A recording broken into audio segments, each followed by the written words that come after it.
Hello, it's Paddy in the studio, It's Laura in the studio. And it's Henry in the studio. but also recently in the study of number 10 Downing Street. Yeah, well, I'd never been before, and I'm sure some prime ministers have given interviews there in the past, but I don't think Keir Starmer has.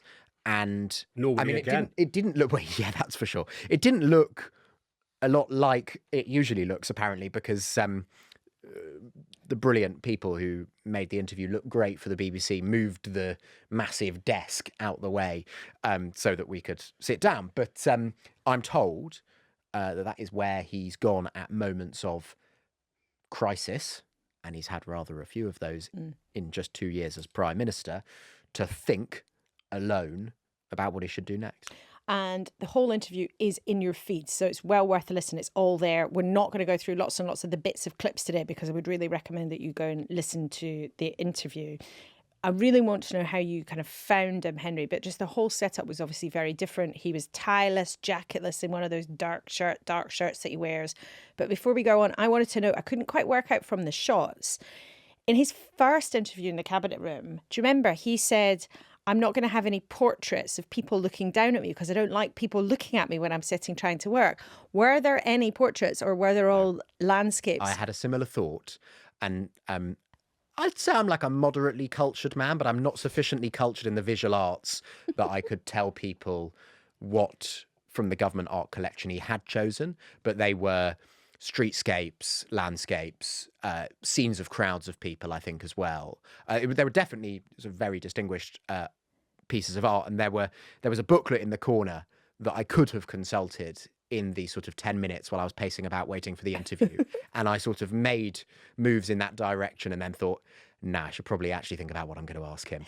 And then afterwards, sadly, I wasn't allowed to stay behind and peruse the art. Okay. Interesting for me, he conjured up some very great moments which could be faces staring down. He conjured up Attlee 1945, Blair 1997, Yeah. and Keir Starmer 2024. So you could, in your mind, in your mind's imagination, see three faces for the purposes of this newscast. Well, I think that was him making the point, Paddy, that in electoral terms alone, he does belong in that pantheon. I mean, he won a bigger majority, I think, than Attlee did, slightly smaller than Blair.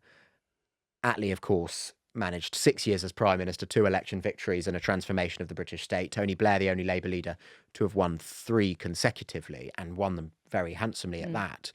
But look, I think what really leapt out to me was that, and perhaps a cynic might say it makes sense for him to do this given what's happened to him in office as Prime Minister, but he was trying to say my legacy is not just 2 years as Prime Minister. My legacy is becoming Labour leader after a terrible defeat in 2019, the worst since 1935, and within 5 years, taking the Labour Party back into government. He was almost starting, I think, to make an argument that he has provided a platform on which his successor, and we all acknowledged in the interview it was going to be Andy Burnham, could build. And it's interesting, in the last couple of weeks, that's the kind of way that the people who were left as Starmer's allies at the end were kind of consoling themselves, I think, in conversations that I was having with people. Is like, well, look, we got him in. There is still nearly 3 years of a Labour government to go. That's an enormous achievement. And actually, we can therefore walk out with our heads held high, graciously, without leaving behind sort of bitterness and horror. And I think quite deliberately, as I was interested to hear in his interview, they are trying to run this in a very, very different way from those very, very bitter Conservative handovers when there was complete car crash. That was all terrible. Here we are. We're the saviour. On repeat. I was struck by how much he was maybe a little bit through gritted teeth, but really trying to say, didn't he even say, I'll keep my mouth shut? Yes, he did. He said he would be keeping his mouth shut as an ex-Prime Minister, offering advice in private only if it's asked for. I wondered if that was a bit of a jab at Tony Blair as well as others. But look, Keir Starmer casting himself almost as a kind of transitional figure, taking the Labour Party from wilderness to government on which someone else can build. Let's be clear, that is not how he envisaged himself not even that long ago. Decade of national renewal is rather different to opposition years plus 2 years in government, leaving the country, as he argued, in a slightly better position. And did you get any sense that he's actually reflected on what he has actually got wrong in office? If he has, I didn't get it from that interview. I think he's come up with an answer for himself as much as anyone about why Labour MPs have got rid of him. And that is a formulation that he kept returning to, that he sort of gestured at in that resignation speech outside Downing Street, which is they are asking a different question now. The question was who can pick the Labour Party off the floor. The question now is who can win the next election. But I said to him, do you think they're wrong that you can't win the next election? And I think you can say that implicit in his answer is yes, he does think they're wrong. But also last week, before the resignation, the weekend he was in Chequers, which is 2 weekends ago, we talked about the man in the machine. We did. We talked about a human being at the heart of this. And I'm pleased that we did that, because he told Henry that actually that weekend he had the whole family there. We didn't really know that, but he was talking to Victoria, his wife, and his children, reminding us that we don't see them or know their names. And he wanted everyone involved in what he described as the end of his political journey. So I thought that was honest. I'm pleased that we flagged up that we want to be the podcast that remembers human beings are at the heart of our system. But also I do want to put it on the record that newscasters can go and listen to an answer which does not make sense, which is asking him the same question. Where did you go wrong? What did you do wrong? He's not ready to say that. No, and he may never be, right? I mean, it's been a frustration of lots of his colleagues, frankly, for the last couple of years, is that he has said often, yes, things need to change. We need to do things better. We need to go, further and faster, anyone. But there has been a constant criticism that self-reflection on what he has done wrong, or his inabilities, or his inability to change, or what does he need to do to operate differently. For many colleagues, that's been a consistent frustration about Keir Starmer, hasn't it? It's been, well, you can change the chief of staff, and you can have a milestone instead of a mission, and you can have a steps for change instead of plans for change, or you can basically look at the wrappings. But many people in the party believe, was never really willing to look honestly at his own difficulties with the job. And that didn't really come across. He seemed to me to be miles away from that, certainly anywhere near a microphone. And some Labour MPs, predominantly though not exclusively on the left of the Labour Party, would argue that that is a problem that's been baked into his leadership right back to the start, back to 2020. Yeah. Because he says twice in this interview, by the way, and he's not quite said this in these terms before, that he saved the Labour Party. And a lot of his colleagues will agree with that. But some will say, well, yes, in terms of what he described as the moral stain of anti-Semitism.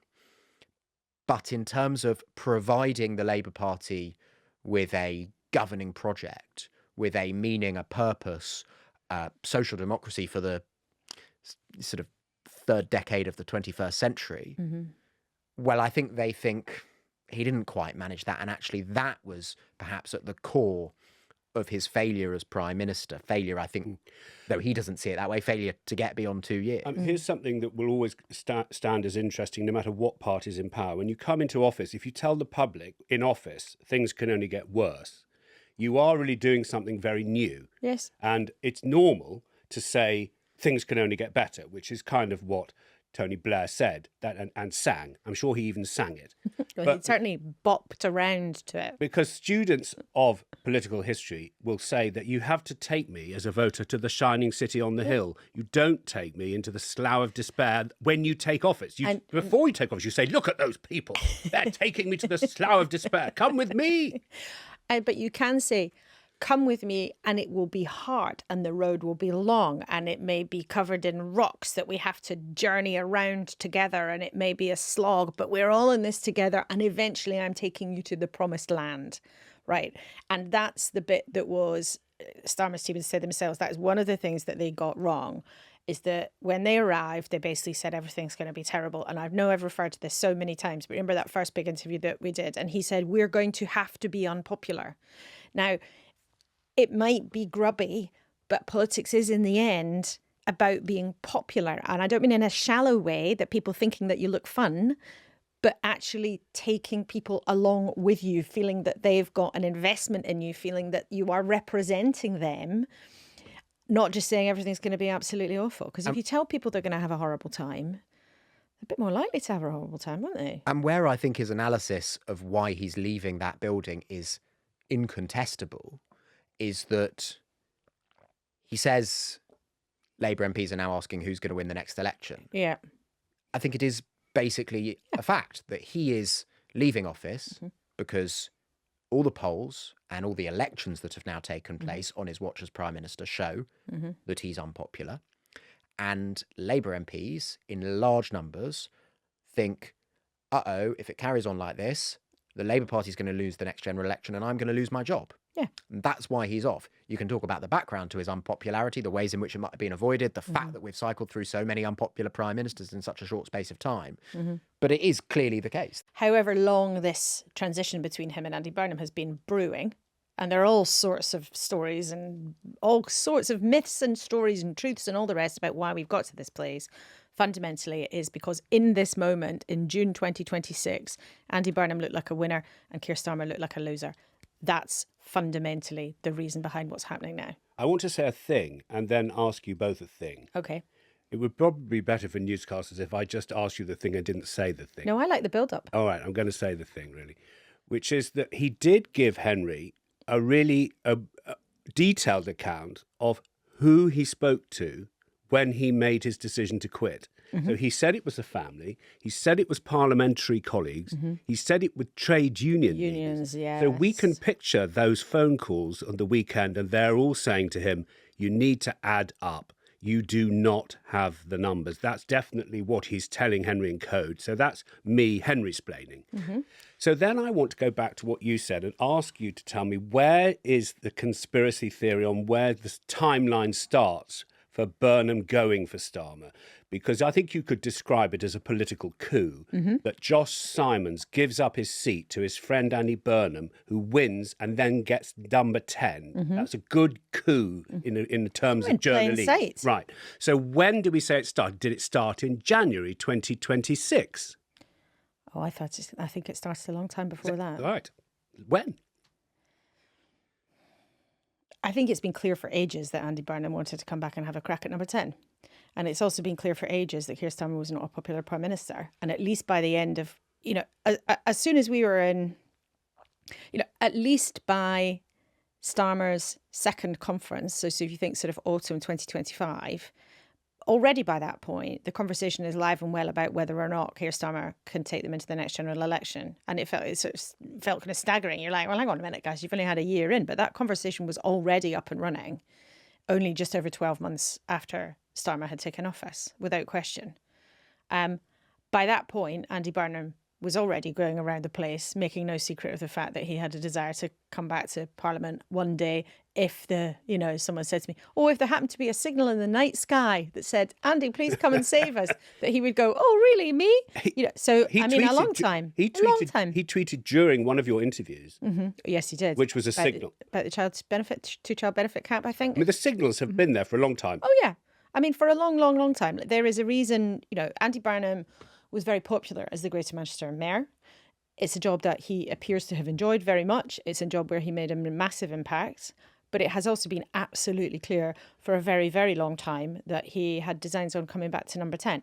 I don't think that he got to know Josh Simons, to mention one of those characters, properly until actually relatively recently in the whole sort of arc of that. But this has been a long, long time coming. And the tensions between Keir Starmer and Andy Burnham predate Labour returning to government. Oh, yeah. I mean, I read, as you will have heard, I read Keir Starmer, one of the pretty rude, frankly, things he said about Andy Burnham in the past, because I remembered this particular joke, yes. Essentially about him supporting every World Cup team, code, this man doesn't believe anything. And as I pointed out in the interview, he laughed. He was essentially thinking, oh yeah, that's quite witty. And then he said, of course I like him. Yeah. There's also history in leadership campaigns. So Keir Starmer backed Andy Burnham's leadership campaign in 2015. Andy Burnham was then, shall we say, quite late to support Keir Starmer for Labour leader in 2020.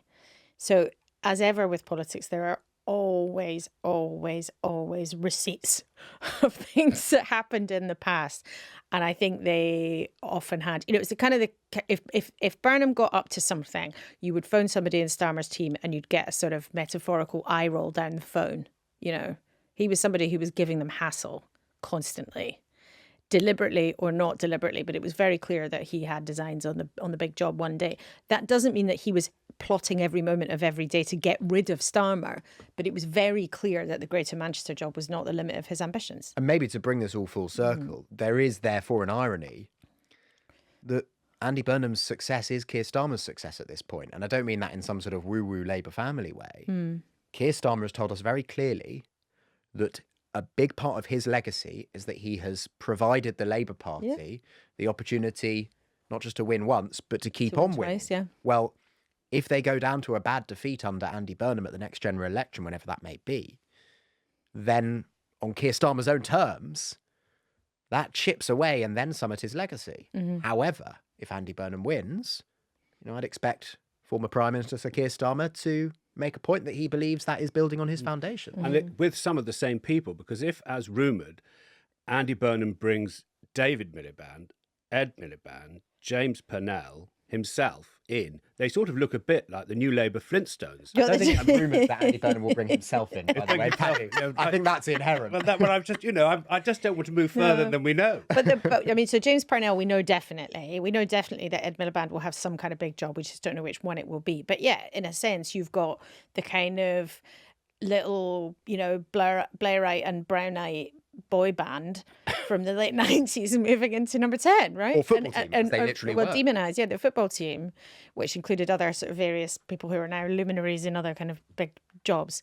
But putting that together in the new Burnham world is going to be absolutely fascinating. So if we think about our limbo, if we move into the other side of this limbo now, if we think about moving into what's going on in the Burnham world, in the access talks, which is the formal process of sort of this transition, which even though he's not yet Labour leader, that process has begun. So last week, Burnham has been in talks with the Cabinet Secretary, Dame Antonio Romeo, and the Treasury and the security agencies, and talking about, you know, the challenges of the country and what they want to do and getting ready. But flanked in those talks, on the one hand, by James Purnell, who is somebody who was in the, you know, New Labour SPAD boy band and then became cabinet ministers. Then went and did all sorts of other big jobs, including here at the BBC, ran a university, has just been running a lobbying company. He's the chief of staff, seen as a sort of, you know, market-friendly, New Labour, Blairite type, although all these labels are now wildly out of date, and I would just put that right there on the record. Totally agree. On the other side of Andy Burnham, Lou Haig, Sheffield MP, who was briefly in Starmer's cabinet, of the soft left, completely different part of the Labour Party. And those are the two people that Andy Burnham has had alongside him in those access talks. So one of the interesting things about this is Burnham is clearly, at this moment in time, very interested in having a broad range of Labour views around him. And he's given a lot of language about consensus, and it's about place, politics, and you don't want point scoring, you don't want factionalism and all those kinds of things. But that is a real contest at the moment. You know, there is a bun fight, as someone said to me, there's a bun fight for jobs, there's a bun fight for the cabinet, there's a bun fight for political space. So we know he's got a very clear set of beliefs about how the country should be changed and how there should be radical reform and devolution. But around the rest of the party, there is this kind of, I mean, I wrote about it, it's like kind of X Factor. It's like he's Simon Cowell. Everybody's trying to perform in front of him, you know, pick me, pick me, pick me. And this is probably his moment of ultimate power. Yeah, but you wrote a word I never thought I'd see written. Can I say it on the BBC? Well, you'll have to try. Laura is going to say the word she wrote, and we're not going to beep it. And I only wrote it because someone else said it to me. I didn't make it up. They said, what's happening at the moment in order to try and impress Andy Burnham is, and I quote, the greatest show of arse-lickmanship you've ever seen. Now, that's pretty nasty, but it does give you quite a colourful, metaphorical impression of what's happening in Labour at the moment, because the new king's on his way, right? So everybody is trying to impress their splendour on the guy who's about to come in. But it's quite interesting. He's let it be known that he thinks it's all a bit unseemly. He wants people to think about the change rather than the personalities. I think one of the things that is probably driving some of these MPs seeking jobs into even more of a frenzy is that really no one knows what he's Yeah. going to do. I mean, I'm actually pretty confident that maybe with the exception of James Pennell and Louise Haigh, nobody knows whose names are on that whiteboard right now and to how firmly on they are inked or otherwise. And, I was speaking to a cabinet minister this week who said, I hope he'll keep me. I've been to see him. I think he'll make Ed Miliband Chancellor, but I don't know. I read that David Miliband might be Foreign Secretary. We had a good chat. He revealed nothing. And you think back to some of these Conservative transitions, and, there are different ways to go. So Boris Johnson to Liz Truss. I mean, about 2 weeks before Liz Truss became Prime Minister, we could, if we were doing Weekend Newscast then, we could have literally said almost to a person, these people are going to be in these jobs. It was extraordinary.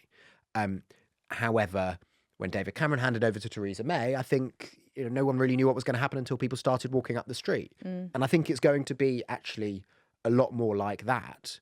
And that's going to be really fascinating because that's suddenly the moment he shows his hand. And one of the moments I think that weakened Keir Starmer most was not his first batch of appointments, but his second. The ones he made, big reshuffle he did after Angela Rayner resigned as Deputy Prime Minister. Because at that point, you please some people and you disappoint a lot of others. Not just the ones you demote, but also the ones who have thought that they're getting promoted and discover that they're not. And inevitably, mathematically, it's going to be the same for Andy Burnham. I think that's absolutely right. And it's going to be so, so interesting. And also it's going to be different for people watching the news, people like us covering the news, because it's going to be a different Prime Minister in that we have a Prime Minister with a clear set of his own beliefs that he has developed over a number of years. And with Keir Starmer, that just wasn't the case. Most of his political advice was coming from elsewhere. So, of course, Andy Burnham will be surrounded by advisors, and we've talked about some of them. But he's also been a successful politician with a sort of capital P, if you like, rather than just a career for a long time himself. And it's interesting, his speech last week, I think, was written by himself. And I asked somebody in the team this week, I said, who's the speechwriter? Is there a speechwriter? And actually that speech on Monday, he wrote. Now, there's obviously over time, there's the practicalities of being Prime Minister. Of course, he'll have a bigger team and of course, there'll be lots of people in his ear. But we're used to covering a Prime Minister who people always wondered what he believed. Well, we know what Andy Burnham believes. What we don't know is the specifics of how those beliefs will translate into decisions about real things. But that's going to be different. That's going to be different too. I spoke to Bridget Phillipson for Newsnight and I said to her on the record, have you spoken to him since he won the by-election? To which she replied, I have not spoken to him recently. To which I said, well, that doesn't look good for a job, does it? Because obviously you don't. But then I could be wrong because maybe he's not making those calls now. He said on Reddit that he did not know yet, or he wasn't prepared to say that he knew yet, who his Chancellor would be, even. And that's the big sort of parlour game that's keeping Westminster interested at the moment, is who the Chancellor is going to be. But it's just all going to be really, really interesting. And the other interesting thing you said there, Paddy, is he said on Reddit, and we've had various politicians, including Keir Starmer, say, I am going to communicate in a different way, which reflects the fact that the media environment has changed, that there's no longer two channels and all of that. And I think there are signs from Andy Burnham at this point, at least, that he may be making good on that in a way that some of his predecessors haven't. Reddit, he's doing an Instagram at some point today. Q&A at some point as we record today. And of course, after that speech that he wrote himself, he didn't take questions from journalists. Yeah. And I think, but he's somebody also who during the Makerfield campaign we saw is very much at ease on social media and at ease in communicating in lots of ways. He's very happy in front of the cameras. That's also something that's going to be different to the most recent Prime Minister who, Henry, you admirably got him to be very relaxed and very candid, Keir Starmer, in a way that he really isn't. But that's going to be a change as well. So you've got someone who enjoys the media, enjoys the cameras at the moment. Because the transition from being a popular politician in one part of the country to suddenly being a Prime Minister where you have 360 degrees of flack flying at you from every direction in all sorts of unexpected ways is an incredibly different thing. And however much experience you've got, however you prepared you are, however you've been a cabinet minister, you've done this job or that job, I don't think any political team or any politician that I've ever seen in however many years moving in can ever be prepared for how relentless it is and how surprising it is, and how also you can have such little control over how you spend your time, which was another thing that Keir Starmer said to you, think you can ignore the international stuff, like you've got another thing coming, right? And I thought that was an interesting point. I thought he was very, very eager to land that point, as well Absolutely. as saying all these very friendly things about Andy Burnham. I thought he had slightly the smack of a prepared warning to the next man along. And as I said to him, there are lots of Labour MPs, you all have both heard from them as well, who hope, one of their big hopes for the Burnham premiership is that he will be able to not confine himself to, that's never going to be the case for a Prime Minister, but focus overwhelmingly on the domestic. And Keir Starmer said that's not possible. And actually they're so connected, cost of living and so on, that it's not desirable either. Yeah, it's certainly interesting. Although you can't then, if you think back to the model of where you had Rishi Sunak and David Cameron, they did it in a very different, there are different ways of doing it. The idea he's going to spend all his time in Number 10 North and never have to go to an international summit, I mean, that's just for the birds. Yeah, just a little side note from me, who was born in Surrey. If you're in Aberdeen and you hear Downing Street North is hundreds of miles south, does it make you feel like he knows that Scotland is part of his bailiwick? Well, if you say north to me, I think Aberdeen, right? And if you say north to someone in Manchester, they might think, well, Carlisle. And then what if you say north to someone who lives in Northallerton, then they don't think Manchester. So one of his old colleagues was saying to me last week, he's going to have to get rid of this shtick quite soon because it will just start to wind people up. Because in North Wales, they talk of themselves as being from the north. And I just wonder, I just put it out there, but I'm starting it by saying, look, I'm not having a north-south thing because I'll lose because I was born in Guildford. But I just pointed out. Right, because the north to you is Watford.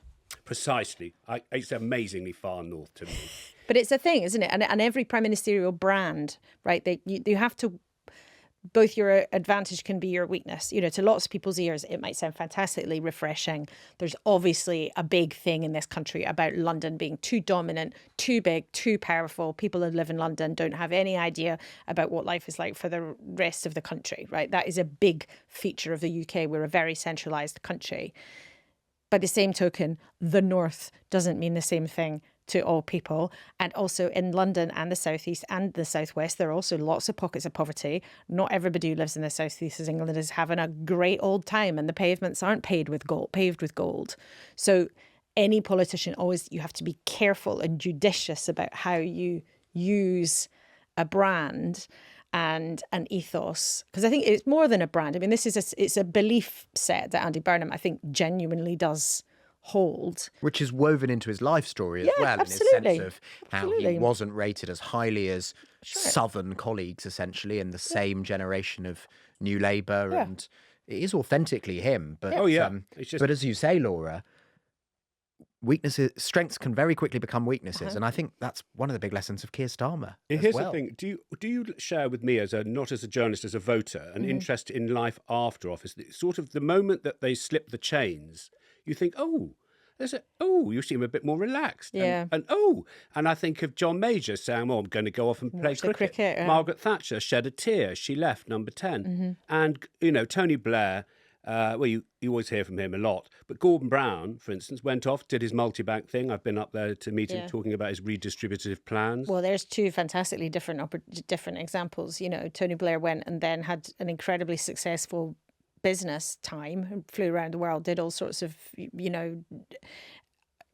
high-value schmoozing, and has maintained a kind of position as a revered political commentator, and is now even, we think, involved in the Gaza peace board with Donald Trump.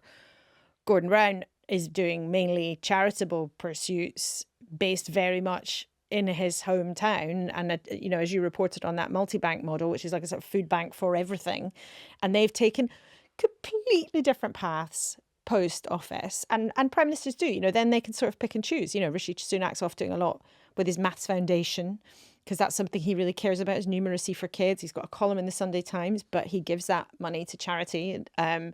And they go off and do all sorts of different things. And Keir Starmer, I mean, he didn't rule out an international job. Didn't. It didn't. But it was interesting. He said, my political career is over. Yeah, which is And perhaps that's- slightly incompatible. Yeah. Not incompatible, that's too strong, but sits slightly uneasily with him committing clearly for the first time to remain an MP Yeah. in his Holdens Pancras constituency, at least until the next election. So, I mean, actually, Gordon Brown, who we've just been talking about, he remained an MP for 5 years from the 2010 general election, Yeah. which he lost, but I think he was very, very rarely Yeah. in the House of Commons. I mean, look, I am interested, Paddy, in what ex-PMs do.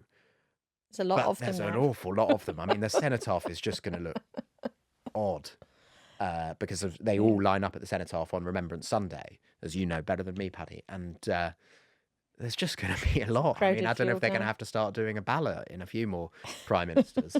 But anyway. It's a very look, interesting thing. it falls to me to say that we've reached the end in every sense. And there's a newscaster, Sally, who says she's just realised that Adam is away. Is it possible he's at the wedding in New York? Oh, And I would love to, I cannot think of anyone in the world who would more enjoy having been able to go to the Taylor Swift wedding at Madison Square Gardens. Maybe that is where he is. Sally's sending best wishes from the Highlands of Scotland.